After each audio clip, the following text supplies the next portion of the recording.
Hello there. What's up, folks? Mike for CMCC Builds here with another fictional character build. Old Ben Kenobi, the strange old hermit, the crazy old wizard, Obi-Wan Kenobi. And yes, critters, don't worry, optimizing Critical Role will return shortly. It's been a while since we've done a fictional character build, so as a refresher, the goal of these builds isn't to create a character that feels like Obi-Wan Kenobi. There are plenty of other channels and articles that you can find that do just that. We're trying to create the most accurate build possible, using concrete examples from the movies to support those decisions. From there, it's up to you to modify the build to fit the feel or playstyle that you like, because that's what it's about, playing a character you like. For these builds, on this channel, mechanics always takes precedence over flavor, because mechanics can't change without homebrew, but flavor always can. A friendly reminder that if you're interested in supporting the channel or want some fun perks, I have a Patreon linked in the description. If you want to vote on upcoming builds or want access to the D&D Beyond character sheets for each build, shout out in one of my videos, or even your own build just for you, go ahead and check that out. At a minimum, I hope to earn your like or subscription with this video. Your support, as always, is greatly appreciated. Obi-Wan Kenobi, the Jedi Master and one of the greatest swordsmen of his time, fought some of the most dangerous foes in the galaxy, including Darth Maul, General Grievous, and of course, Anakin. Like Luke, Obi-Wan focused on lightsaber combat, but had a powerful connection to the Force. So for our build, we'll have to take both abilities into account. However, unlike high-level masters like Yoda and later iterations of Luke, and most of the Sith Lords, Kenobi didn't use his telekinetic aspects of the Force much in battle at all, other than the occasional Force push or Force jump, etc. Using the Force to ragdoll combatants or hurl multiple objects in the air was not really Obi-Wan's style.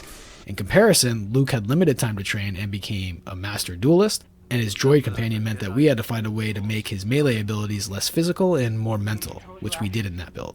For this one, Kenobi had years of training under his belt and no droid. So while the base build will be similar to the Luke one, as all Jedi builds should be, there will be some interesting deviations here. Like all Force-using builds, the level split will depend on how much focus you want to place on the melee aspects and how much emphasis you want to put on the spellcasting or Force-using abilities of the character. Since we went deep into Wizard and Artificer for the Luke build, we'll take a slightly different approach here for this one, and even include an entirely new class. I really like this build, I'm excited, and I hope you are too.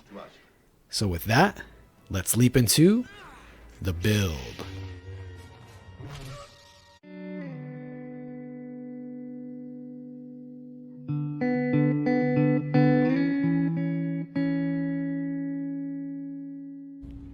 At level 1 for the race, Obi-Wan is a human and will be one too. There are no special abilities that we want, but this will be an extremely ASI and feat hungry build, so Variant Human's extra feat at level 1 is a great grab. Custom lineage could work as well, but we don't need dark vision, and this build will also be quite mad multiple attribute dependent, so having a racial bonus to multiple stats works better for our needs. For the skill proficiency, we'll want acrobatics. Jedi are incredibly nimble, often flipping over obstacles, spinning with their attacks, and navigating falls and leaps while landing on their feet, ready for action. Acrobatics replicates this ability better than any other skill proficiency. For the level 1 feat, we're going to take the telekinetic feat. Unlike Luke, who doesn't use the Force Push ability until his appearance in The Mandalorian, Obi-Wan uses the Force Push in the very first fight we see in Episode 1. And he uses that telekinetic shove throughout his Jedi life. The fact that this is a bonus action to use, so it won't interfere with our lightsaber attacks, makes use of the ability in combat much more palatable. This shove is the primary TK ability that Kenobi used during combat. In fact, he used it almost exclusively, with a few key exceptions that we'll see later in the build. This feat also provides the invisible Mage Hand cantrip, which is perfect for any Force user. The feat's +1 will be placed in Intelligence, giving us 3 much needed +1s at this first level. For ability scores, using the point buy method, we're going to take an 8 in Strength, 15 in Dex, 14 in Con, 14 in Intelligence, 12 in Wisdom, and 8 in Charisma. As mentioned, the feat's +1 will go into Intelligence, while the racial ASI will go into Dex and Wisdom, bringing Dex to 16 and Wisdom to 13. And yes, we will need that 13 for multiclassing purposes. For background, make a custom background to get 2 skills and 2 tools. Persuasion and Religion will be excellent skills for any Jedi, but especially Obi-Wan. He has a robust knowledge of the history of the Jedi religion, as well as a strong ability to persuade the weak-minded with aid from the Force. For the 2 tool proficiencies, go with water and land vehicles. If air vehicles are an option for your campaign, choose that instead of land. Even though he hates flying, Kenobi is more than proficient at it. And for the background feature, go ahead and take the Acolyte's Shelter of the Faithful. This works perfectly for Jedi prior to Order 66 and their near extermination. But when the Jedi and Jedi temples flourished throughout the galaxy, getting help and support from the temples, wherever you came across them, is more than fitting. For equipment, Obi-Wan doesn't wear armor. Luke wore armor for at least part of his adventuring career. Obi-Wan traveled unarmored from his time as a Padawan to a Jedi Master. The only equipment you need is a lightsaber. The D&D equivalent is the Sunblade. Get one. ASAP. And some cool brown robes. But really, the Sunblade. Gotta have that. If your DM is a stickler about giving you a +2 weapon early in your campaign, a Moontouch Rapier will work as a decent proxy. And for our starting class, we're going with Wizard. I debated this quite a bit, but the saving throw proficiencies of Intelligence and Wisdom, along with access to Mage Armor and some Force-like spell options, makes this the ideal fit for Obi-Wan. Most younglings are taken in after demonstrating some affinity to the Force. From there, they are trained in martial ways while also developing the connection to the Force. It's not the other way around, where they are warriors who then learn the Force. For all those reasons, I really like the Wizard as the starting class. For the 2 skill proficiencies, Insight and Investigation are the way to go. Obi-Wan spends much of his time in the prequels investigating various leads, especially in Episode 2. He's constantly interviewing or interrogating people to find information, searching through history and maps, all in search of answers. Being able to read people and find information are key to his journey in those movies. Yes, I know the Sith remained hidden from the Jedi right under their noses, and none of them could figure out their plans, but they were concealing themselves through the Force. It's not like the Jedi just happened to miss them. But to appease all sides, I am foregoing the perception skill in this build just for that reason. With a high perception, perhaps Kenobi would have noticed small changes in Anakin's behavior and appearance as he inched towards the dark side, perhaps. For our 3 cantrips, take Minor Illusion. Old Ben uses this to create a sound and confuse some stormtroopers while he's sneaking around the Death Star. We also want Green Flame Blade. Obi-Wan uses a blue lightsaber rather than his mentor Jin's green one, but striking 2 targets is certainly within the ability of any lightsaber user. This cantrip will also hold us over until we get extra attack down the road. And finally, my least favorite pick is going to be Fireball. Not because it's a bad cantrip, it's not. It does solid cantrip damage, it can target creatures and objects, but we're taking it as a proxy for a blaster, and I'd much prefer to get a real blaster like in the Luke build. But Obi-Wan relies much less on the blaster than Luke did, and didn't seem to carry both a lightsaber and blaster like his final student, so I don't want to dedicate much of the build at all to capturing the blaster feel. Occasionally, when you need to attack at range, you can cast the cantrip, flavor it as a blaster, and call it a day. But if you want a real blaster, go ahead and check out the Luke build. For level 1 spells, we can learn 6. And yes, I'm ignoring the spellbook portion of Wizards here. I know Jedi have their own books that teach the ways of the Force, which can function similarly to a spellbook, but the mechanics are not quite on point. The spells we want are Charm Person, the first of our Jedi Mind Trick spells. This isn't the best analog for that ability. We have a perfect one coming later, but it's a solid first step. Get advantage on charisma checks, and with your high persuasion, you can nudge them in the direction you want them to go. Detect Magic is a quality first level ritual that allows us to see where magic items are. So much of the Force is feeling where people and objects are, things that are happening, events that are happening, etc. So most divination spells fit really well. Detect Magic is no exception. Featherfall is a big one, stop ourselves and others from falling with that telekinetic portion of the Force. Mage Armor isn't a perfect fit, but it may just fit better than you think. Besides needing a way to get our AC to a respectable level without armor, we know that Jedi use the Force to anticipate where enemies will be, but also where the enemy's attacks will come from. The Jedi use magic to make themselves more difficult to hit. That's Mage Armor. Shield is another big one. Shield works differently for the Jedi than most other characters with telekinetic-like abilities. Here, Shield isn't creating a telekinetic barrier that makes you harder to hit. It's more like this. Using a lightsaber to deflect a series of attacks from a multitude of attackers. And yes, they can even deflect blasts back at enemies. We'll get to that later. And finally, at level 1, we have Thunder Wave, a telekinetic blast that shoves multiple enemies backwards and deals decent thunder damage to them.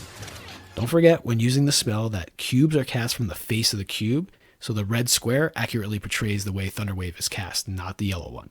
Although you can make the argument that if you stand on top of the cube and cast it straight at the ground, you can get the yellow cube effect. Just know you can't stand in the middle of the cube and cast it outward. Doesn't work that way. The final wizard ability at this level is Arcane Recovery, getting spell slots back on short rests. Do a bit of meditation, get some of your Force abilities back. It works for me. At level 2, we're going to move out of Wizard and into Fighter. Fighter will occupy the main portion of this build because this is the primary mode of attack that Obi-Wan and most Jedi, not named Yoda, operate. They attack with lightsabers, a lot. Level 1 gives us proficiency with some armor and shields, which we will never use, but the martial weapons proficiency is completely necessary because if we can't wield a lightsaber, what the heck are we doing here, folks?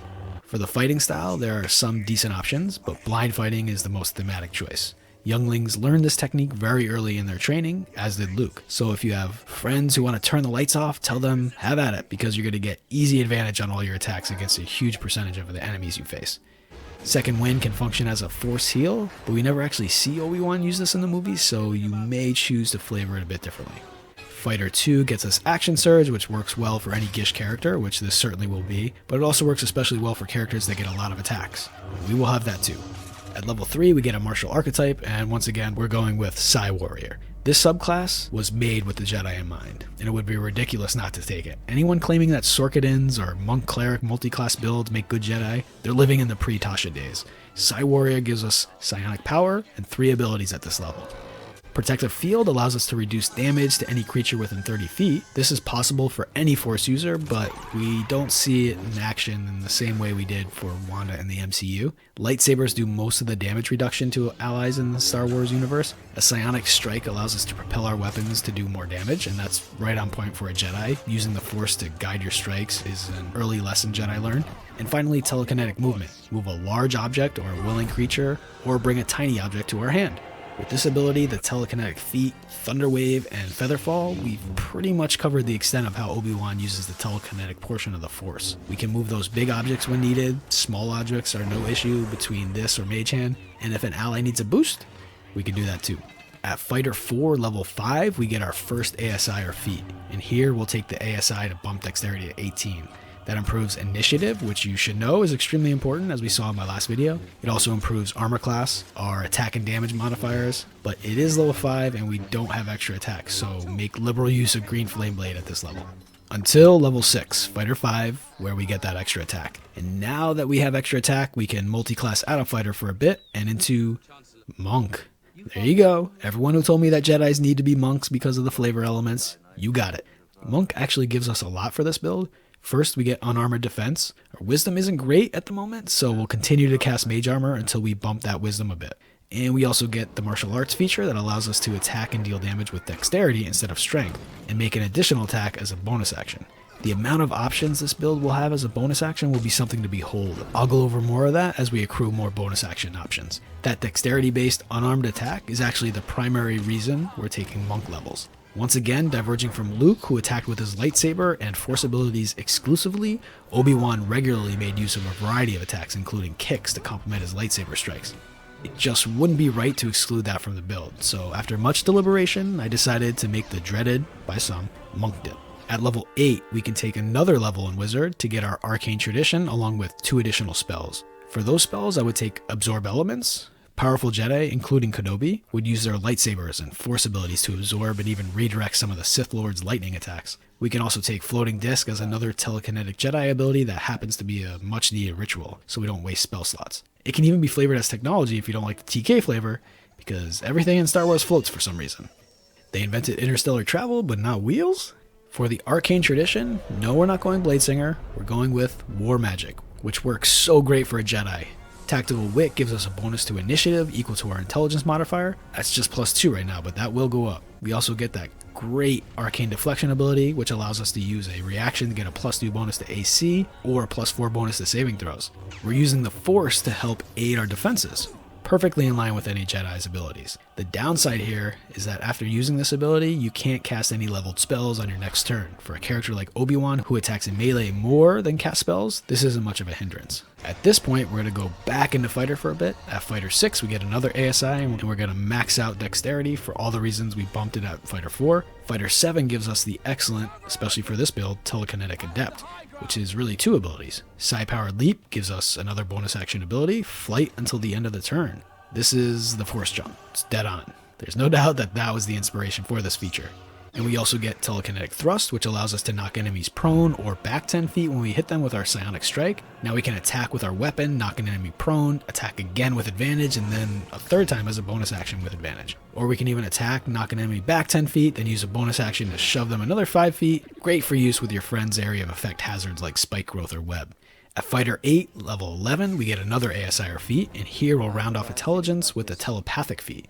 With a +3 intelligence mod that bumps our initiative and all of our psionic damage rolls, along with our save DC. Obi-Wan doesn't demonstrate telepathy in the same way that Luke or Vader did, but he did learn to commune with Luke from the dead, and there is no way we'll be able to replicate that ability, so this will have to do. This feat allows us to cast the Detect Thought spell once for free, and then with a spell slot that we don't have right now. There is so much to the spell. Most of it veers a bit towards the dark side, but using this spell to detect the presence of thinking creatures is something all Force users do, including the Jedi. They constantly detect the presence of familiar beings and other Force users.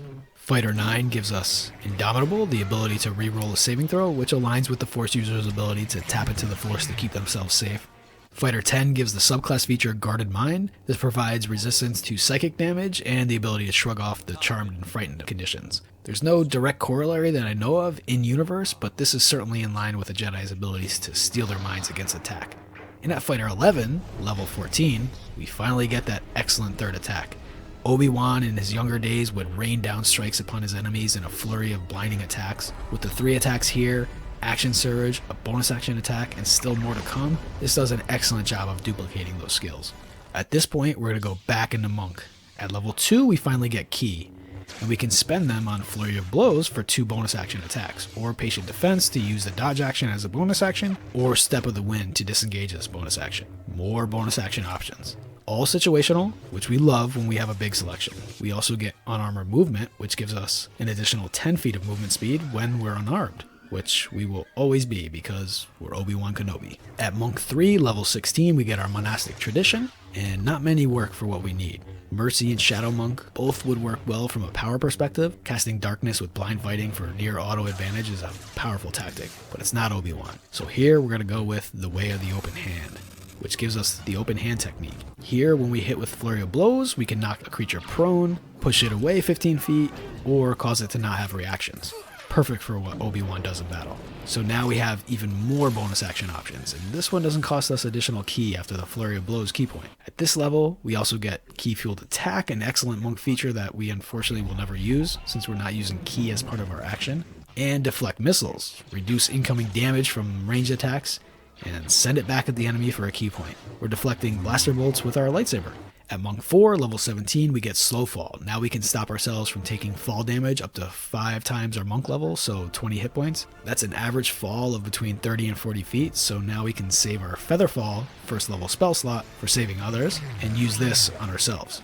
And here we get another ASIR feat, and here we will take Gift of the Gem Dragon to bump our Wisdom to 14, finally. That increases our unarmored AC, so we can drop Mage Armor. Mage Armor is still 1 AC better, so if you want to hang on to it, that's fine, but that 1 spell slot is pretty valuable. We also get Telekinetic Reprisal, which allows us to deal a tiny 2d8 damage after getting hit, but also potentially shove an enemy back 10 feet. Just another force push option, and another reaction choice for us. Don't forget, since we boosted Wisdom, that will be our save DC for this ability, which is fine, but not optimal. We're done with Monk at this point. There's no need for Stunning Strike or extra attack. At 18, we go back into Wizard for a 3rd level. This gives us cantrip formulas, so we can change cantrips on a short rest. Not something we're likely to do, but if there are cantrips like Mind Sliver that you want to use, this is a good way to do that.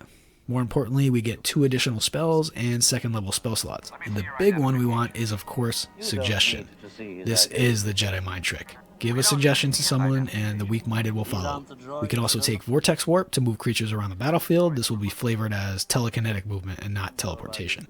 At Wizard 4, we get 2 more spells known, and I take Augury, which is the best way for us to get a feel of bad things to come in the same way the Jedi can feel that something is off in the world. I would reflavor this to be more of a meditative state and less of a let me read the bones type of ritual.